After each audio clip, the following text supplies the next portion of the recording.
दिवाली के दिन सुबह से शाम तक इन बातों का रखे ध्यान, माँ लक्ष्मी का मिलेगा आशीर्वाद। यहाँ जानिए क्या करें और क्या न करें। जैसे कि दिवाली का पर्व शुरू होने वाला है, इस दौरान बहुत सी बातें हैं जिनका हमें बहुत खास तौर पर ध्यान रखना चाहिए, क्योंकि कुछ लोग होते हैं जो कि वैसे तो दिवाली की पूरी तैयारियां अच्छे से कर लेते हैं, परंतु दिवाली के दिन कुछ ऐसी गलतियां कर देते हैं जो उन्हें भूलकर भी नहीं करनी चाहिए। दिवाली अंधकार पर प्रकाश की विजय को दर्शाता है। भगवान श्री राम के 14 साल के वनवास से आने की खुशी में अयोध्या वासियों ने उनका दीप जलाकर स्वागत किया था। सुख समृद्धि की कामना के लिए दिवाली से बढ़कर कोई त्योहार नहीं होता। हर साल कार्तिक मास की अमावस्या के दिन दिवाली पर माँ लक्ष्मी और श्री गणेश की पूजा करने का विधान है। इस वर्ष दिवाली का पर्व 4 नवंबर को मनाया जा रहा है। 5 दिन के इस पर्व की शुरुआत 2 नवंबर से धनतेरस के दिन होने जा रही है। धनतेरस के बाद रूप चौदस, दिवाली, गोवर्धन पूजा और फिर भैया दूज जैसे त्योहार दिवाली के साथ ही मनाए जाते हैं। रोशनी और खुशियों के इस त्योहार के दिन आपको कुछ बेहद ही खास जरूरी बातों का ध्यान रखना चाहिए, ताकि आप अपने पूरे परिवार के साथ सुरक्षित तरीके से दिवाली मना सकें और घर में सुख समृद्धि आए। दरअसल शास्त्रों का मानना है कि दिवाली के दिन घर में माँ लक्ष्मी पधारती है। ऐसे में इस दिन घर को साफ सुथरा और सजा कर रखना चाहिए। दिवाली के दिन शाम को महालक्ष्मी और भगवान श्री गणेश की पूजा होती है। तो आइए जानते हैं दिवाली के दिन आपको किन बातों का ध्यान रखना चाहिए। दिवाली के दिन हमें सबसे पहले जिस बात का ध्यान रखना है वो है, हमें दिवाली के दिन पुरानी झाड़ू का इस्तेमाल भूलकर भी नहीं करना चाहिए, क्योंकि झाड़ू को माँ लक्ष्मी जी का रूप माना जाता है। तो इस दिन नई झाड़ू से घर की साफ सफाई करें। इसलिए धनतेरस के दिन ही आपको घर से पुरानी झाड़ू निकाल देनी है और नई झाड़ू खरीद कर उससे इस्तेमाल करनी है। दूसरी महत्वपूर्ण बात है जिसका हमें विशेष ध्यान रखना चाहिए, वो है दिवाली के दिन काले रंग के कपड़े नहीं पहनने चाहिए, क्योंकि हिंदू धर्म में काले रंग को अशुभ माना जाता है। तो इस दिन भूल कर भी काले रंग का प्रयोग नहीं करना चाहिए और हो सके तो आप दिवाली के इन 5 दिन पूरे पर्व पर काले रंग के कपड़े पहनने से जहाँ तक हो सके बचें।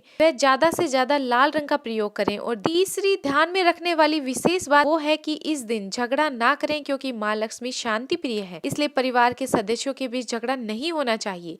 घर पर शांति और प्रेम का माहौल बनाए रखें और शाम को पूजा के समय घर के सभी सदस्य मिलकर लक्ष्मी जी की पूजा करें। चौथी, दिवाली के दिन ध्यान में रखने वाली महत्वपूर्ण बात जो कि लोग अक्सर कर ही जाते हैं कि इस दिन नाखून काटना, शेविंग जैसे कार्य वर्जित हैं। तो आप ऐसे कार्य दिवाली से पहले ही कर लें, इस दिन ना करें। पांचवी बात है कि जिसे हमें विशेष ध्यान में रखना है, दिवाली के दिन मांस और शराब, धूम्रपान इत्यादि से दूर रहना चाहिए। इस दिन हो सके तो सात्विक भोजन ग्रहण करें। छठी बात वो है कि दिवाली के दिन आपको सुबह देर तक नहीं सोना चाहिए। आप सुबह जल्दी उठें, स्नान आदि करें और पूजा पाठ करें। सातवीं बात ध्यान में रखने वाली है कि अगर आप दिवाली के दिन किसी को गिफ्ट देने जा रहे हैं तो ध्यान रखें वो चीज लेदर की बनी ना हो। गिफ्ट लाल रंग की पैकिंग में दें और अगर आप गिफ्ट में कैश दे रहे हैं तो उसे आप लाल रंग के लिफाफे में दें और हो सके तो लिफाफे में चावल के कुछ दाने डाल दें। आठवीं बात ध्यान में रखने वाली सबसे महत्वपूर्ण बात है, इस दिन घर में साफ सफाई का विशेष ध्यान रखना चाहिए। दिवाली के पावन दिन पर घर को अच्छे से सजाएं। धार्मिक मान्यताओं के अनुसार माँ लक्ष्मी का वास उसी घर में होता है जहाँ साफ सफाई का विशेष ध्यान रखा जाता है। इस दिन घर में गंदगी न होने दें।